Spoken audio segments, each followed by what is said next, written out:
ይግቡ በ45000 ካሬ ሜትር ላይ ወደ ተንጣለለው የፊሶን ሪል ስቴት እንኳን ደህና መጣችሁ። ቤቶቻችን ተጠናቀዋል። ይምጡና ይረከቡ። በተንጣለለው የፊሶን መንደር ታውን ሃውስ፣ ቪላና አፓርትመንት እንደ ምርጫው አቀርበናል። ዘመናዊና ቅንጡ አፓርትመንቶቻችን ከባለ 1 እስከ ባለ 3 መኝታ ተሰናድተዋል። እርሶን ይጠብቃሉ። የከርሰ ምድር ውሃ፣ ለተለያዩ ፕሮግራሞች የሚሆን ሰፊ ቴራስ፣ 24 ሰዓት የማይቋረጥ ተጠባባቂ ጄኔሬተር፣ ሰፊና አስተማማኝ የመኪና ማቆሚያ፣ የደህንነት ካሜራ ጨምሮ ይሄ ቀረሽ የማይባል ዘመናዊና ቅንጡ አፓርትመንት። ምርጫው ቪላ ከሆነ ደግሞ የተሟላና በ340 ካሬ ሜትር ላይ ያረፈ በውስጡ 6 መኝታ ቤቶች፣ 7 መታጠቢያ ቤቶች፣ 2 ሳሎን፣ 1 ባህላዊና 1 ዘመናዊ ኩሽናዎችን በውስጡ ያቀፈ ቤትም አለን። ታውን ሃውስስ ቢሉ በፊሶን መንደር ምን ጠፍቶ 5 መኝታ ቤት፣ 6 መታጠቢያ ቤትን፣ 1 ባህላዊና 1 ዘመናዊ ኩሽና አካቶ በ190 ካሬ ላይ ያረፈ 2 መኪና ማቆም የሚያስችል ሰፊ ግቢ ያለው የፊሶን መንደር። ይምጡ፣ ዛሬውኑ የቤት ባለቤት ይሆኑ። በ0952 78 78 78 ወይም በ0952 79 79 79 ላይ ሃሎ ይበሉን። ፊሶን ሪል ስቴት የርሶ። ጤና ይስጥልኝ ክቡራትና ክቡራን የዩቲዩብ ቻናል ቤተሰቦች፣ የሰዓቱን አጫጭር ሰበር መረጃዎች ይዤ ቀርብ ያለው የመካከለኛው ምስራቅ ጉዳይን በተመለከተ ፈጣን ወቅታዊ ሰበር መረጃዎች በየሰዓታቱ ልዩነት ዩቲዩብ ላይ እየተጫኑ ነው። መረጃዎች በፍጥነት እንዲደርሷችሁና ታማኝ ወቅታዊ መረጃዎችን ለመከታተል የዩቲዩብ ቻናሌን ሰብስክራይብ በማድረግ የደወል ምልክቷን መጫን አትዘንጉ። ወደ ሰበር መረጃው ስናቀና የአሜሪካው ፕሬዝዳንት ዶናልድ ጄ ትራምፕ ተስፋ የቆረጡ መስለው ታይተዋል። ያልተጠበቀ ዜና ከወደ አውሮፓ ሰምተዋል። ይኸው የአውሮፓ ሀያል ሀገር የሆነችው ፈረንሳይ ከዚህ በኋላ ኢራን ላይ ጥቃት ለመሰንዘር እንዲሁም ለእስራኤል የጦር መሳሪያ ለማቀበል ማናቸውም የአሜሪካ አውሮፕላን በግዛቴ ላይ እንዲበር አልፈቅድም፣ የአየር ክልሌን ለአሜሪካ አውሮፕላን ዘግቻለሁ ስትል ማስታወቋን ተከትሎ እጅግ በከፍተኛ ሁኔታ በቁጣ የናሩት የአሜሪካው ፕሬዝዳንት ዶናልድ ጄ ትራምፕ ከዚህ በኋላ አውሮፓውያን አልፈልጋችሁም ሲሉ አውጀዋል። ብትፈልጉ ሄዳችሁ ነዳጃችሁን አውጡ፣ ከዚህ በኋላ ለናንተ ስል አልዋጋም፣ ለናንተ ስል ሆርሙዝን ለማስከፈት አንዳች ነገር አላደርግም ያሉት ትራምፕ መቼም ቢሆን ፈረንሳይ ያደረገችውን ድርጊት አንረሳውም ሲሉ ቃል በቃል ተናግረዋል። ከዚህ በኋላ አሜሪካ ላይ የምትንጠለጠሉበት ጊዜ አብቅቷል ብለዋል። በተመሳሳይ በዚሁ ጉዳይ ቁጣዋን ያሰማችው እስራኤልም ከፈረንሳይ ጋር ያላትን የዲፕሎማሲያዊ ግንኙነት ሙሉ በሙሉ እንዳቋረጠች ምሽቱን ይፋ አድርጋለች። ጉዳዩን በተመለከተ በሰፊው የማስደምጣችሁ ሰበር መረጃ ይኖራል በዝርዝር። በሌላ በኩል ደግሞ ክቡራን አድማጮች እንዲሁ ኢራን በመካከለኛው ምስራቅ ከባድ የጦር አዋጅ በዛሬው ምሽት አውጥታለች።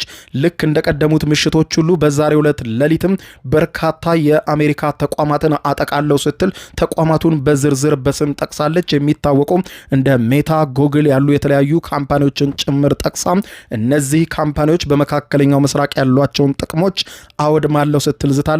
ጥቃቷም አሁን ምሽቱን ጀምሮ ሌሊቱን እንደምታካሂደው አስታውቃለች። በሌላ በኩል በዓለም አቀፍ ሁኔታ የነዳጅ ቀውሱ እጅግ በከፍተኛ ሁኔታ ተባብሷል። ሀገራት የተለያዩ እርምጃ እየወሰዱ ነው። ኢትዮጵያም በነዳጅ ላይ ጥላው የነበረውን የተለያዩ እርምጃዎች በዛሬው ዕለት ይበልጥ አጥብቀዋለች። ኢትዮጵያ እንዴት ባለ መልኩ ነው ነዳጅ እየገዛች ያለችው? አሁን ያለው ሁኔታ ምን ይመስላል? በሚለው ከኢትዮጵያ ፌዴራል መንግስት የተሰጠውን መግለጫ እንዲሁ የማስደምጣችሁ ነው የሚሆነው። ጦርነቱ ከዳር እስከ ዳር በርካቶችን እያመሰ ይገኛል። ከግጭቱ ቀጠና በሺህ ኪሎ ሜትሮች የሚርቁ ሀገራትም ጭምር የግጭቱ ሰለባ ሆነዋል። ምሽቱን የተሰሙትን ሰበር መረጃዎች ላጋራችሁ፣ አብረን እንከታተለው።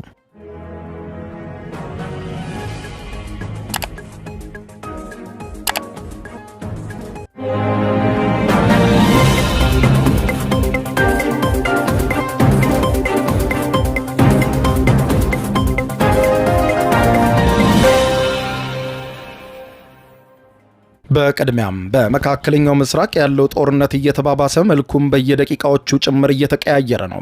የአውሮፓ ሀገራት የሚወስዱት እርምጃም በእጅጉ ያስቆጣቸው የአሜሪካው ፕሬዝዳንት ዶናልድ ጄ ትራምፕ በሁኔታው ተስፋ የቆረጡ በሚመስል ሁኔታ ዛሬ ምሽቱን ያስተላለፉት መልእክት መላው አውሮፓን እያነጋገረ ነው። ቀደም ሲል ከቀናት በፊት የአውሮፓዊቷ ሀገር ስፔን ኢራንን ለመውጋት ጥቅም ላይ የሚውሉ ማናቸውም የአሜሪካ አውሮፕላኖች በአየር ክልሌ በኩል ማለፍ አይችሉም፣ ግዛቴንም መጠቀም አይችሉም ስትል ማወጇ ከተሰማ ከቀናት በኋላ በዛሬው ዕለት አመሻሹን ደግሞ የአውሮፓ ሀያል ሀገር የሆነችው ፈረንሳይ ባወጣችው አስቸኳይ መግለጫ እንዳስታወቀችው ከሆነ ለእስራኤል የጦር መሳሪያ የሚያጓጉዙ እንዲሁም በመካከለኛው ምስራቅ ጦርነት ውስጥ ለመሳተፍ የሚጓጓዙ ማናቸውም የአሜሪካ አውሮፕላኖች በግዛቴ በኩል አያልፉም፣ የአየር ክልሌም ለአሜሪካ የጦር አጓጓዥ አውሮፕላኖች ዝግ ነው ስትል አስታውቃለች።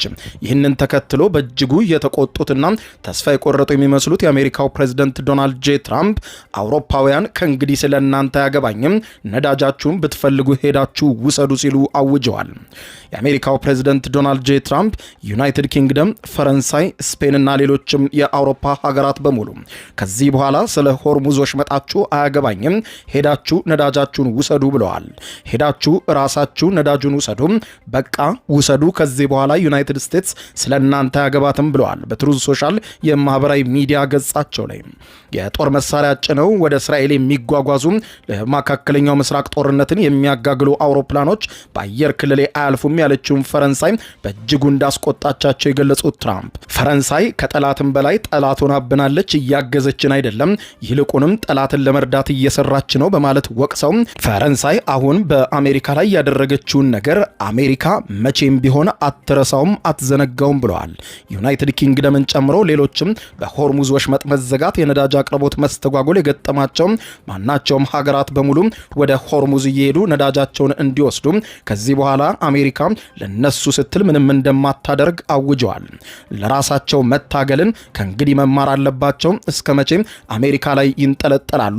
ከዚህ በኋላ አሜሪካ አትረዳችሁም። እናንተ እኛ ችግር ውስጥ በገባንበት ጊዜ እንዳልደረሳችሁልን እኛም ከእንግዲህ በኋላ አናግዛችሁም፣ አንደርስላችሁም ብለዋል።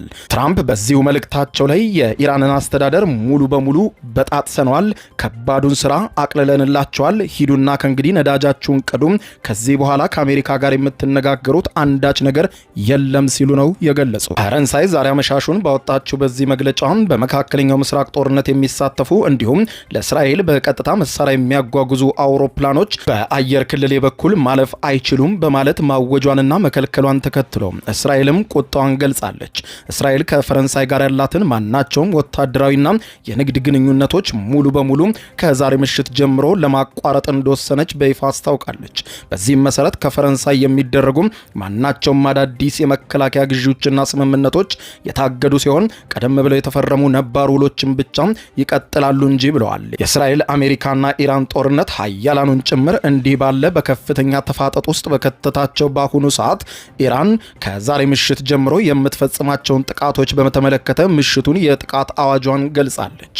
በዚህም የኢራን አብዮታዊ ዘብ ምሽቱን ባወጣው መግለጫ እንዳለው ዛሬ ሌሊቱን ጥቃት የሚከፍትባቸው የአሜሪካ ግዙፍ ኩባንያዎች እንደሆኑ ገልጾ ዝርዝራቸውን አውጥቷል። ምሽቱን የኢራን አብዮታዊ ዘብ ባወጣው መግለጫ መሰረት በእነዚህ ተቋማት ውስጥ የሚሰሩ ሰራተኞች በአስቸኳይ ስራቸውን እንዲለቁ፣ በኩባንያው ዙሪያ ከ1 ኪሎ ሜትር ራዲየስ በላይ እንዲርቁ፣ ነዋሪዎች ለደህንነታቸው ሲባል ወደ ሌላ አካባቢ እንዲንቀሳቀሱ ጥሪ አቅርቧል። በመካከለኛው ምስራቅ መቀመጫዎች፣ ዳታ ሴንተሮችና ሌሎችም ቢሮዎች ያላቸው የአሜሪካ ኩባንያዎች ጥቃት እንደሚፈጸምባቸው ከተዘረዘሩት መካከልም አብዛኞቹ በአሜሪካም ሆነ በመላው ዓለም የሚታወቁ ግዙፍ ካምፓኒዎች ናቸው። ከነዚህም መካከል ደግሞ ሴስኮ፣ ኤችፒ፣ ኢንቴል፣ ኦራክል፣ ማይክሮሶፍት፣ አፕል፣ ጉግል፣ ሜታ፣ አይቢኤም፣ ዴል፣ ኔቪዲያ እንዲሁም ጄፒ ሞርጋን፣ ቼዝ ባንክ፣ ቴስላ፣ ጀነራል ኤሌክትሪክ እና ቦይንግ ያሉ ታዋቂ ተቋማትን ያጠቃልላል። ይህ የኢራን አይነተ ብዙ ግዙፍ ጥቃት ማስጠንቀቂያ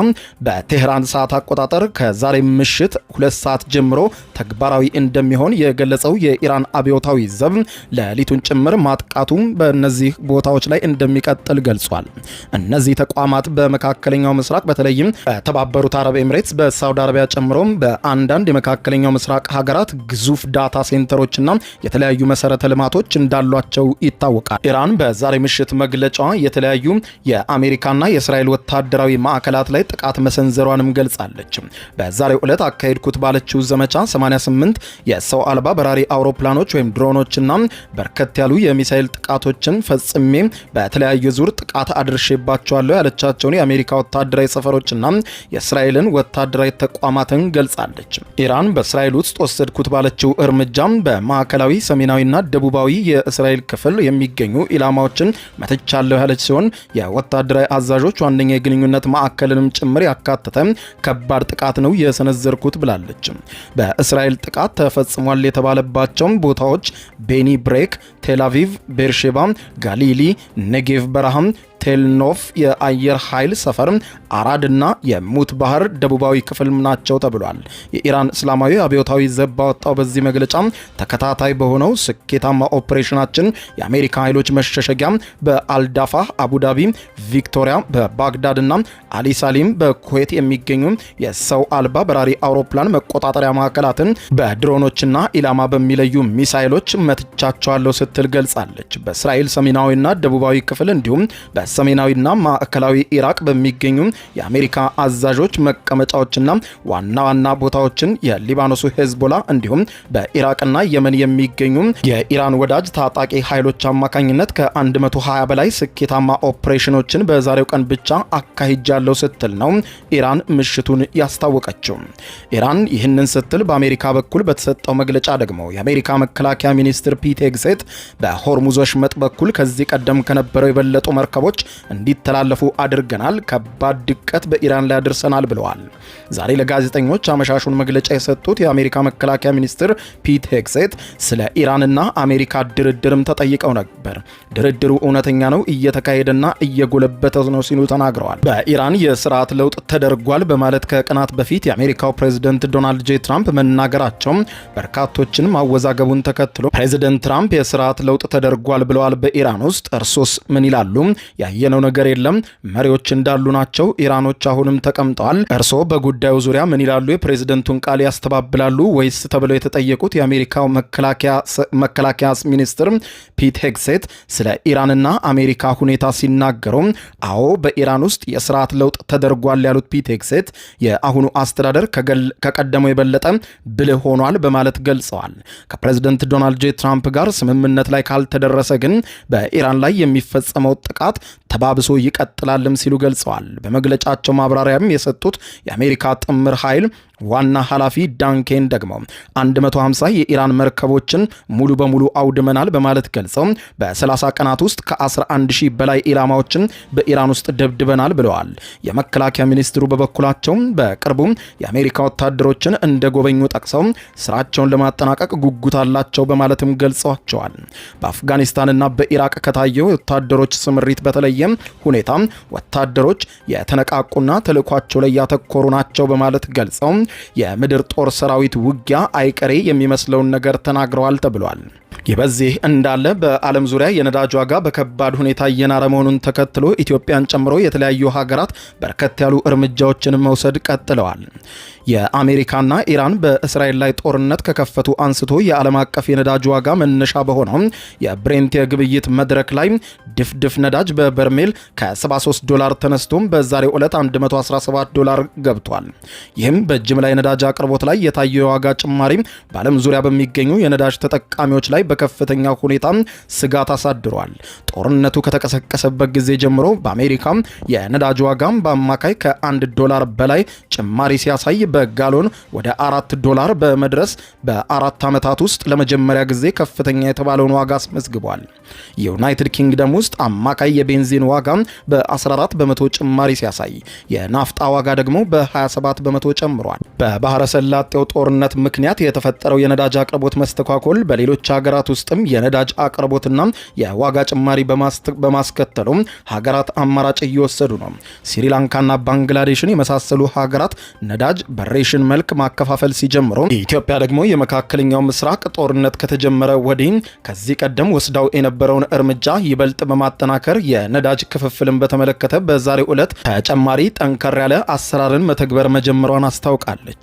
በመካከለኛው ምስራቅ ጦርነት ዓለም አቀፍ ቀውስ ምክንያት በነዳጅ አቅርቦት ላይ ያጋጠመውን ችግር ለመቋቋም የሚያስችሉ ውሳኔዎችን በዛሬው ዕለት ማስተላለፉን ያስታወቀው የኢትዮጵያ ፌዴራል መንግስት የነዳጅ አቅርቦትና ስርጭትን የሚከታተል እርምጃ የሚወስድና የነዳጅ ቅድሚያ የሚሰጣቸውን ዘርፎች የሚለይ ልዩ ክፍል ጭምር ማቋቋሙን አስታውቋል። ኢትዮጵያ ኢትዮጵያ ከመካከለኛው ምስራቅ ሀገራት ጋር የነበራት የረዥም ጊዜ የነዳጅ ግብይት ውል በጦርነቱ ምክንያት መስተጓጎሉን የገለጸው ፌዴራል መንግስቱ አቅራቢ ሀገራቱ ምርቱን ማቅረብ እንደማይችሉ ማሳወቃቸውንም ይፋ አድርጓል። በዚህም ምክንያት በግዢ ሂደት ላይ የነበረ ከ180 ሺህ ሜትሪክ ቶን በላይ ነዳጅ አለመቅረቡንም ጠቅሰዋል። በጦርነቱና አለመረጋጋቱ ምክንያት በነጭ ናፍጣ ላይ የነበረው የቀን አቅርቦት ከ9.2 ሚሊዮን ሊትር ወደ 4.5 ሚሊዮን ሊትር ዝቅ ማለቱንም ተናግረዋል። ያጋጠመውን የነዳጅ አቅርቦት እጥረትን ለመቋቋም ከዛሬ ጀምሮ ተግባራዊ የሚሆን የቅድሚያ አሰጣጥ ውሳኔ መተላለፉንም የኢትዮጵያ ፌዴራል መንግስት ይፋ አድርጓል። በዚህም መሰረት አንደኛ ነዳጅ የሚያጓጉዙ ተሽከርካሪዎች በማደያዎች ሁሉም ቅድሚያ እንዲሰጣቸው፣ ሁለተኛ ከፍተኛ አምራችና የኤክስፖርት ድርጅቶችም ቅድሚያ እንዲሰጣቸው፣ ሶስተኛ ልዩ ትኩረት የሚሹ የመንግስትና የግል ፕሮጀክቶችም በቀጥታ ነዳጅ እንዲሰጣቸው፣ አራት የገቢና ወጪ ንግድን ጨምሮ መሰረታዊ የፍጆታ ምርቶችን የሚያጓጉዙ ተሽከርካሪዎች ቅድሚያ እንዲሰጣቸው፣ አምስተኛ የግብርናን የሚያዘምኑ ትራክተሮችና የግብርና መሳሪያዎችም ቅድሚያ እንዲሰጣቸው፣ ስድስተኛ የከተማና ሀገር አቀፍ የብዝሃን ትራንስፖርት ተሽከርካሪዎች ቅድሚያ እንዲሰጣቸው፣ ሰባተኛ በናፍጣ የሚሰሩ የህዝብ ማመላለሻ ተሽከርካሪዎች ነዳጅን በቅድሚያ እንዲያገኙ ተብሏል። ከነዚህ ውጪ የሚደረግ የነዳጅ ስርጭት ተገቢ ባለመሆኑ እርምጃ ይወሰዳል ሲልም አስጠንቅቋል። ህብረተሰቡ ነዳጅን በቁጠባ እንዲጠቀም፣ የታዳሽ ኃይል አማራጮችን የመጠቀም ስልትን እንዲከተል፣ የእግር ጉዞ ባህልን እንዲያጎለብት፣ አላስፈላጊ የጉዞ ፕሮግራሞችን እንዲሰርዝና እንዲያቆም፣ የህዝብ ትራንስፖርቶችን እንዲጠቀም፣ በነዳጅ ግብይት ላይ የሚስተዋሉ ህገወጥ ተግባራትን እንዲያጋልጥ፣ ከመንግስት ጋርም ተባብሮ እንዲሰራ ጥሪ አቅርቧል። የኢትዮጵያ ፌዴራል መንግስት በነዳጅ ዙሪያ በወሰደው እርምጃ የነዳጅ ዋጋን በተመለከተ የተጣራ ነጭ ናፍጣ በበርሜል 230 የአሜሪካን ዶላር እንዲሁም የተጣራ ቤንዚን ደግሞ በ150 የአሜሪካን ዶላር መድረሱን የንግድና ቀጠናዊ ትስስር ሚኒስቴር አስታውቋል። ኢትዮጵያ በተባራሪ ገበያ ነዳጅ ከመደበኛው ዋጋ በላይ እያወጣች እየገዛች ነው ተብሏል። ኢትዮጵያ ነዳጅ የምታገኝባቸው በሆርሙዝ ሰርጥ አልፎ በመሆኑ በመካከለኛው ምስራቅ ጦርነት ምክንያት የአቅርቦት ችግር በከፍተኛ ሁኔታ ተስተጓጉሏል።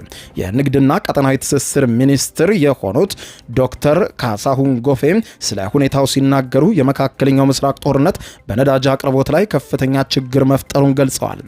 ድፍድፍ ዘይት ነዳጅ የሚያመርቱ ሀገራትና ኩባንያዎች የማምረት ስራቸው በእጅጉ ቀንሷል።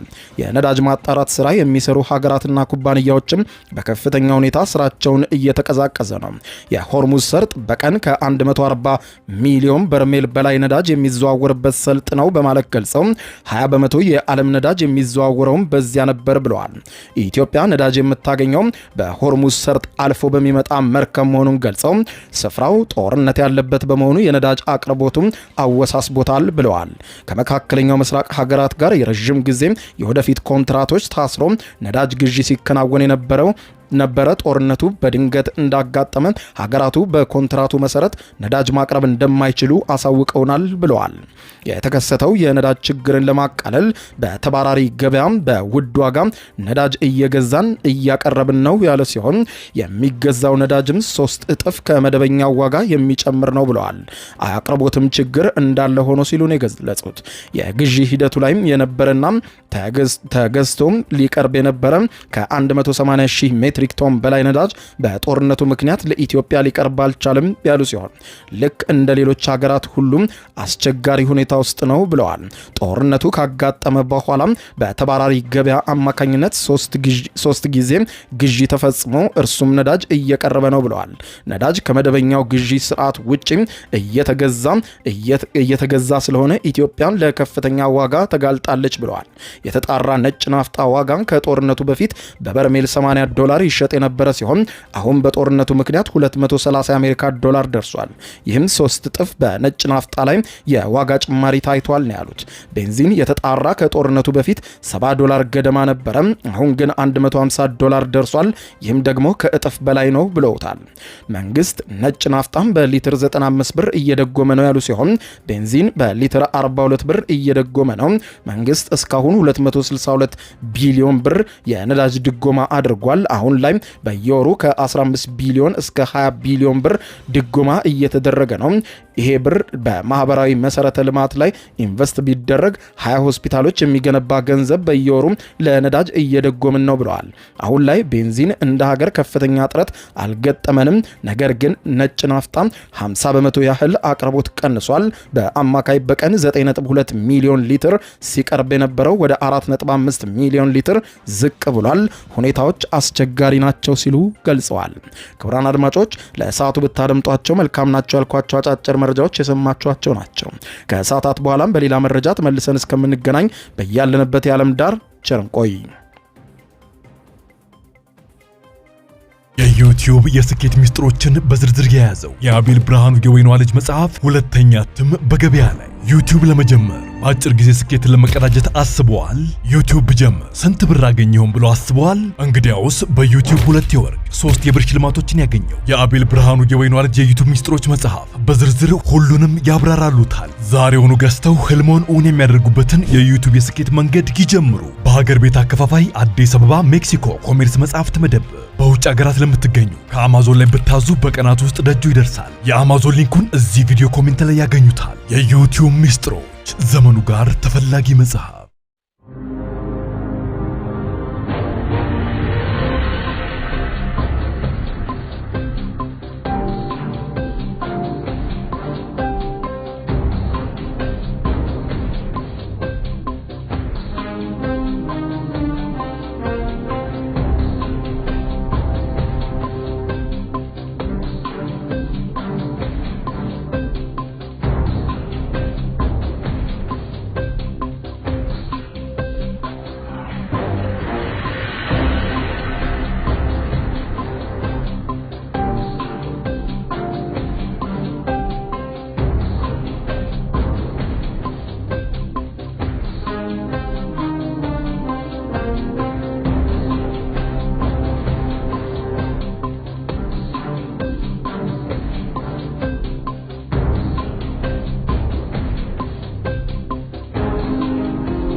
ይግቡ በ45000 ካሬ ሜትር ላይ ወደ ተንጣለለው የፊሶን ሪል ስቴት እንኳን ደህና መጣችሁ።